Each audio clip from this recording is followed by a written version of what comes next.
Assalamualaikum warahmatullahi wabarakatuh. Perkenalkan, nama saya Nafa Azahra dengan NIM 2023-53052, kelas A Sistem Informasi. Di sini saya akan mempresentasikan tentang analisis dan perancangan sistem informasi pelayanan publik di Kelurahan XYZ. Di sini saya akan membahas dari isi laporan analisis saya, yaitu pada bab pertama atau bab pendahuluan terdiri dari analisis masalah, analisis solusi, batasan masalah, tujuan dan manfaat. Lalu pada bab kedua ada landasan teori dan tujuan pustaka. Lalu pada bab ketiga yaitu hasil dan pembahasan. Dan terakhir pada bab penutup yaitu kesimpulan dan saran. Pertama adalah analisis masalah. Di sini saya sudah mengidentifikasi permasalahan yang ditemukan setelah melakukan studi literatur berdasarkan jurnal yang relevan. Yang pertama itu implementasi teknologi informasi dalam pelayanan publik kelurahan belum maksimal. Di sini layanannya masih bersifat manual dan konvensional, sehingga akses masyarakat secara real time itu belum terpenuhi. Contohnya seperti pengajuan penerbitan surat itu masih harus ke kantor, sehingga tidak efisien. Selain itu, akses pengumuman terbatas hanya di papan pengumuman kantor. Jadi masyarakat itu cenderung terlambat dalam menerima informasi dari kelurahan maupun dari pemerintah pusat. Selanjutnya, yang kedua, keterbatasan sumber daya manusia dan infrastruktur. Anggaran operasional kelurahan tidak mencukupi untuk pengembangan, padahal kompetensi digital staf kelurahan itu perlu ditingkatkan. Yang ketiga, kepuasan masyarakat terhadap pelayanan publik belum terukur. Evaluasi berkala itu sangat diperlukan, seperti masyarakat berhak untuk berkomentar maupun memberikan suatu usulan kepada kelurahan terkait daerah yang ditinggalinya tersebut. Dan fasilitas pengaduan masyarakat itu masih kurang. Masyarakat relatif malas maupun tidak merasa perlu untuk melakukan evaluasi maupun seperti pengaduan gitu. Itu masyarakat terlalu malas karena sangatlah susah untuk mengaksesnya. Yang terakhir, keamanan operasional layanan publik masih kurang. Dokumentasinya kurang tersimpan dengan baik. Kontrol keamanan masih terdapat celah menyebabkan penyimpangan. Hal ini memungkinkan bahwa dokumen-dokumen yang tersimpan itu rusak, hilang, dan lain-lain. Jadi, saya analisis solusi dari penyelesaian masalahnya. Yang pertama ada meningkatkan implementasi teknologi informasi. Peningkatan ini dapat melalui sistem informasi manajemen terintegrasi dan portal aplikasi berbasis web atau mobile. Yang kedua, meningkatkan kapasitas SDM dan infrastruktur dengan alokasi anggaran dan pelatihan digital. Yang ketiga, mengembangkan sistem pengukuran kepuasan masyarakat dan saluran pengaduan yang mudah diakses. Dan terakhir, menerapkan sistem keamanan yang lebih ketat dalam pengelolaan dokumentasi dan penerbitan surat. Selanjutnya adalah batasan masalah. Di sini ada topik-topik yang dibatasi dalam analisis ini.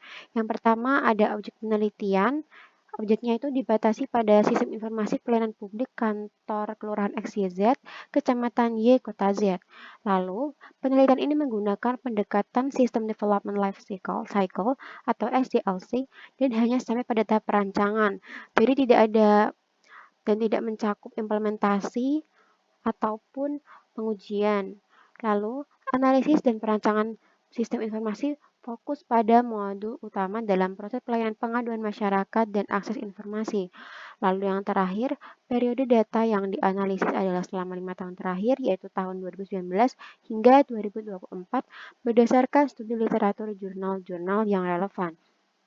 Selanjutnya, pengumpulan data melalui metode studi literatur jurnal-jurnal terkait yang mengandung data observasi, wawancara, dan telaah dokumen arsip, disertai langkah tambahan berupa verifikasi dan pendalaman pemahaman melalui pencarian data terbaru dari sumber lainnya. Lalu, analisis sistem informasi hanya fokus pada aspek fungsionalitas antar pengguna dan kebutuhan data, jadi tidak mencakup aspek infrastruktur teknologi informasi. Lalu, lingkup geografisnya terbatas pada wilayah administratif Kelurahan XYZ di Indonesia.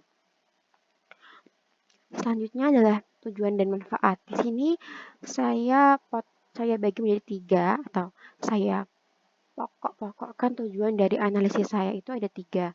Yang pertama itu untuk menganalisis proses pengaduan masyarakat di kelurahan eksis saat ini dan permasalahan yang dihadapi.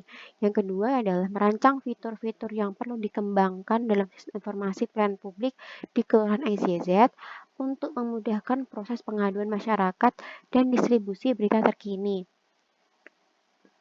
Sehingga akses masyarakat itu akan lebih mudah. Lalu yang ketiga, merancang desain arsitektur sistem informasi pelayanan publik yang sesuai untuk mengatasi permasalahan pengaduan masyarakat dan distribusi berita terkini di Kelurahan XYZ. Lalu di sini ada manfaatnya. Manfaat ini dari dua sisi. Yang pertama itu dari masyarakat. Di sini ada satu, kemudahan dalam menyampaikan pengaduan dan mendapatkan tanggapan yang cepat dan terorganisir. Kedua, kemudahan mengakses informasi dan berita terkini dari Kelurahan XYZ secara transparan. Yang ketiga, peningkatan kepuasan masyarakat terhadap kualitas pelayanan publik Kelurahan XYZ. Yang keempat, peningkatan partisipasi masyarakat dalam pengawasan kinerja pemerintahan di tingkat kelurahan. Lalu di sini dari sisi manfaat bagi staf Kelurahan XYZ, yang pertama ada membantu mengelola pengaduan masyarakat secara sistematis, lalu memudahkan pendistribusian informasi dan berita terkini kepada masyarakat. 3. Meningkatkan efisiensi dan efektivitas dalam memberikan pelayanan publik. Keempat, memfasilitasi koordinasi dan komunikasi antar staf kelurahan.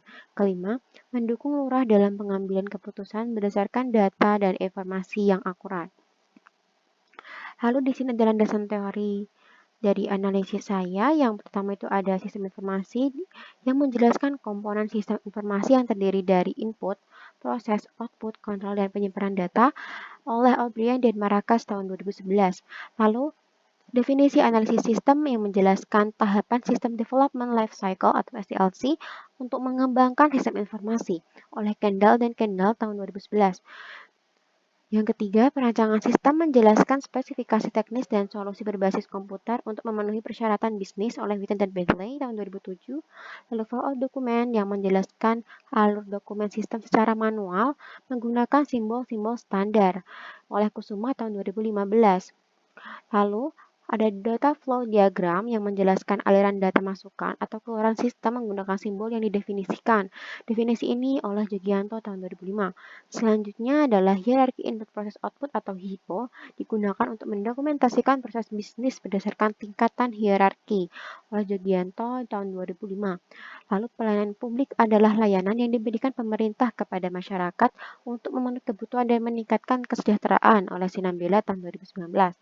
Lalu, pengaduan masyarakat adalah penyampaian keluhan, kritik, dan aspirasi kepada pemerintah terkait pelayanan publik, tertera pada Peraturan Menteri PAN RB tahun 2019. Lalu, berita terkini adalah penyebaran informasi terkini dari pemerintah kepada masyarakat sesuai prinsip keterbukaan informasi publik. Di sini juga tercantum pada Undang-Undang KIP tahun 2008. Lalu, sistem informasi pelayanan publik menyediakan informasi dan layanan bagi masyarakat melalui aplikasi berbasis teknologi informasi oleh Indrayani tahun 2023. Selanjutnya adalah tinjauan pustaka berdasarkan studi literatur jurnal-jurnal yang relevan. Ditemukan 5 penelitian terdahulu sebagai acuan yang relevan. Yang pertama ada sistem informasi dokumen layanan publik untuk mempermudah masyarakat memperoleh informasi yang ditulis oleh Ridho dan Putra tahun 2021. Lalu yang kedua, sistem aplikasi layanan kelurahan basis web oleh Kadin dan teman-teman tahun 2022.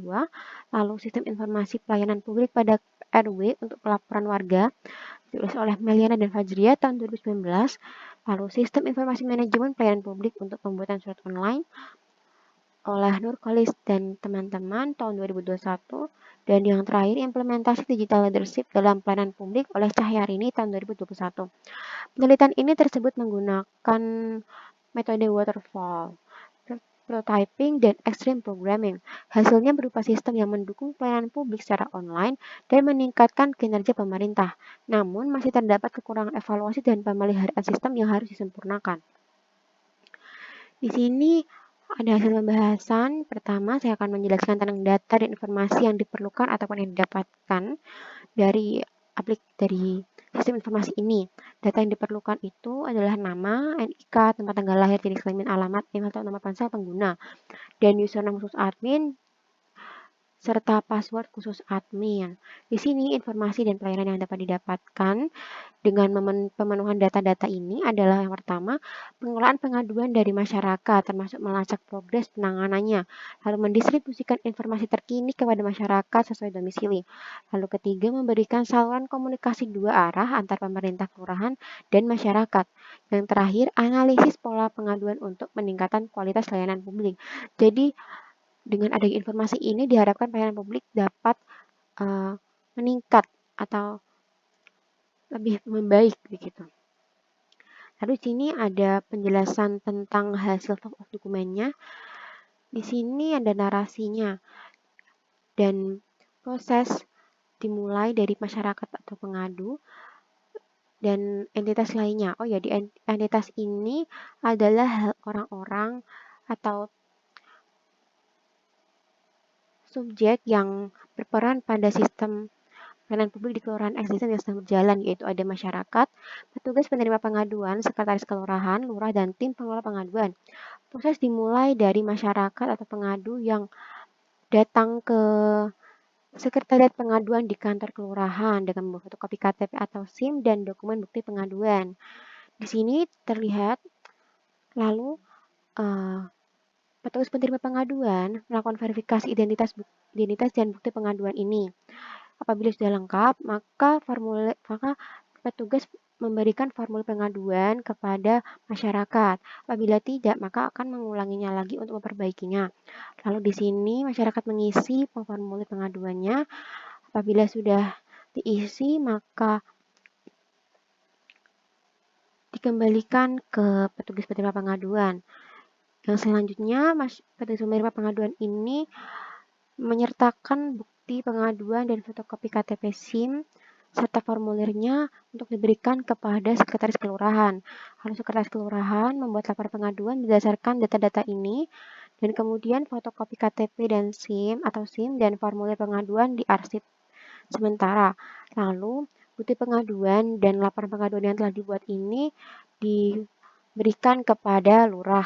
Lalu lurah di sini menandatangani laporan pengaduan dengan mempertimbangkan bukti pengaduan yang terlampir.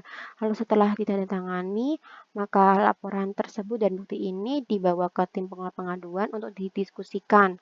Apabila laporan disetujui, maka tim melakukan tindak lanjut pengaduan, surat pemberitahuan tim melakukan tindak lanjut pengaduan. Apabila tidak, maka tim memberikan surat pemberitaan pengaduan tidak dapat dilanjuti kepada masyarakat. Lalu di sini kan tadi ditindaklanjuti dan tim itu mengeluarkan surat pemberitahuan tindak lanjut pengaduan untuk dikirimkan kepada masyarakat. Selanjutnya, bukti pengaduan dan laporan pengaduan ditandatangani diarsip dan selesai. Di sini ada keterangannya untuk membantu memahami istilah-istilah yang berupa singkatan. Selanjutnya adalah konteks diagram. Di sini ada narasi untuk proses yang sudah berbasis teknologi atau berbasis aplikasi yang merupakan versi online-nya. Di sini ada 3 entitas luar, yaitu masyarakat, atau pengadu, admin, atau tim pengelola pengaduan, dan lurah. Di sini prosesnya pada konteks diagram itu hanya ada satu proses utama dan aliran-aliran data flow. Narasinya, masyarakat dan administrator mengirimkan data diri pengguna yang terdiri dari nama, NIK, tempat tanggal lahir, jenis kelamin, alamat, dan email atau nomor ponsel ke sistem. Di sini. Lalu, sistem memberikan verifikasi akun serta layanan publik. Selanjutnya, apabila masyarakat hendak melaporkan pengaduan, kan tadi di layanan publik itu terdapat akses berita terkini dan layanan pengaduan masyarakat. Maka apabila masyarakat itu ingin melaporkan pengaduan, maka dapat mengirimkan data pengaduan ke sistem yang meliputi judul pengaduan, tanggal kejadian, keterangan, dan lampiran bukti ke sistem. Jadi selanjutnya Selain itu, verifikasi akun dan layanan publik itu juga diterima oleh admin karena tadi sudah melewati proses login yang sama dengan masyarakat. Selanjutnya, untuk melakukan atau mengelola sistem, maka admin itu perlu untuk login, itu dengan memasukkan data admin yang berupa username dan password yang sudah diberikan khusus untuk tim pengelola pengaduan, dan nantinya sistem akan memberikan menu admin kepada admin. Di sini ada antrian pengaduan di mana tim ini dapat mengelolanya dan mengirimkan datanya ke sistem. Selain itu, dengan adanya arsip pelayanan, admin juga dapat mengupdate berita, mengelola berita, dan lain-lain. Di sini, di menu admin ini ada menu tulis berita. Jadi admin itu dapat mengirimkan update berita terbaru atau mengirim berita terbaru dengan memasukkan data-data berita yang terdiri dari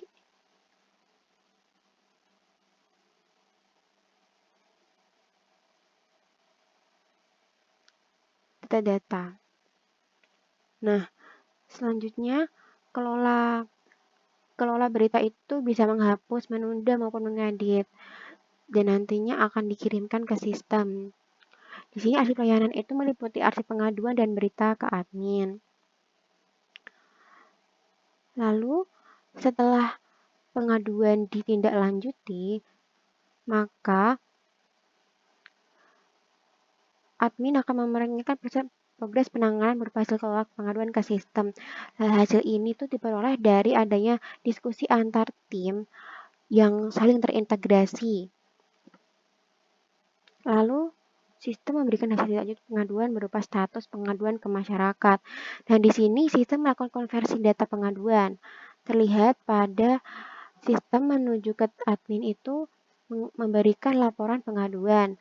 Selain itu juga sistem memberikan laporan pengaduan kepada lurah dan diikuti oleh validasi laporan dari lurah ke sistem. Selanjutnya di sini ada rule checking-nya, tidak ada error. Dan balance antara parent atau konteks diagramnya dan DFD level 1-nya. Selanjutnya ada level dokumennya. Di sini ada DFD level 1 dahulu yang merupakan pemecahan dari konteks diagram menjadi 4 proses. Di sini ada proses login pengguna, pelayanan publik, login administrator, dan pelaporan.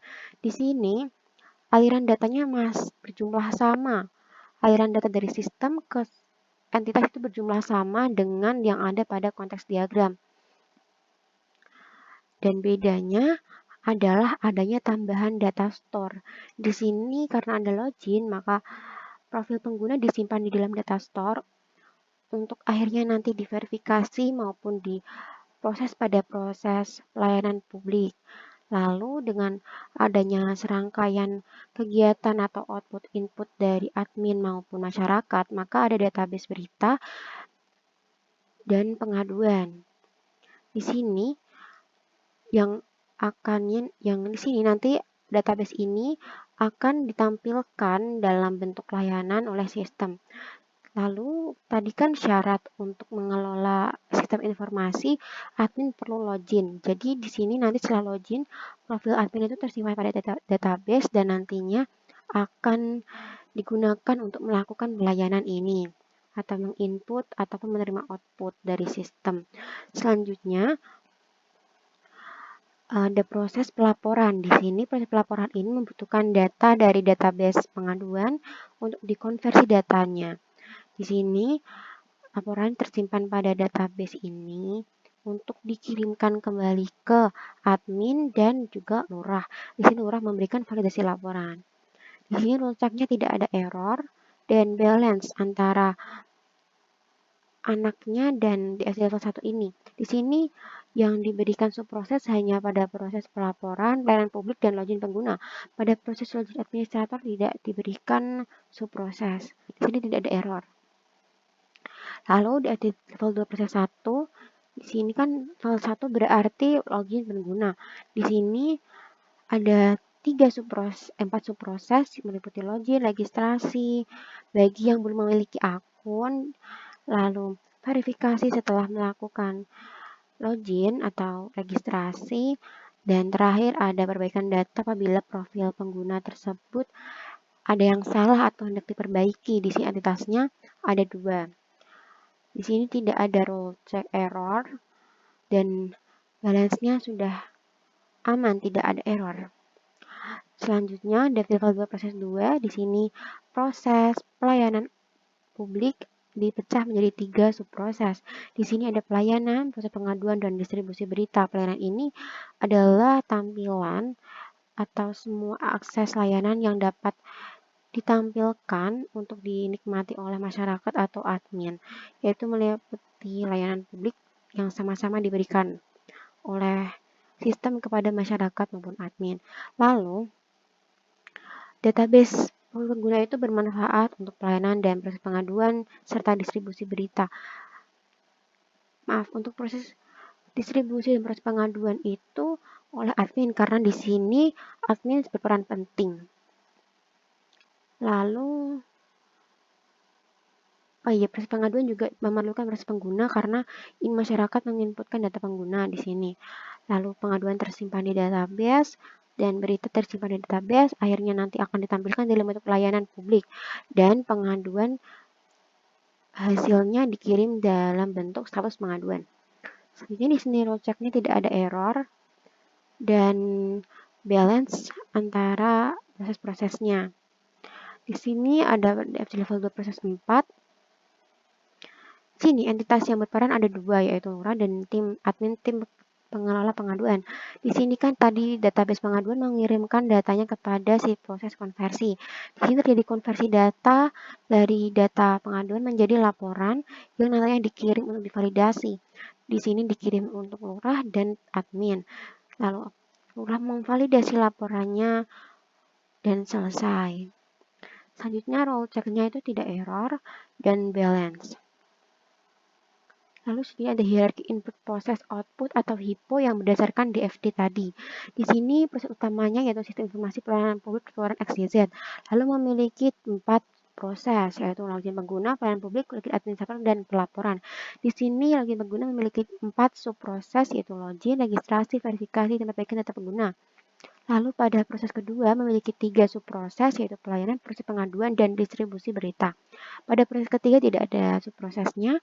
Pada proses keempat terdiri dari 2 subproses yaitu konversi data pengaduan dan validasi laporan. Lalu di sini ada pembahasan tentang desain inputnya.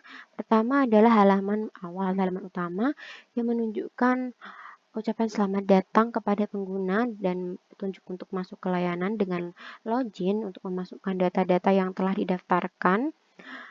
Di sini ada kode keamanan untuk memastikan bahwa tidak ada pihak luar ataupun yang dinamakan dengan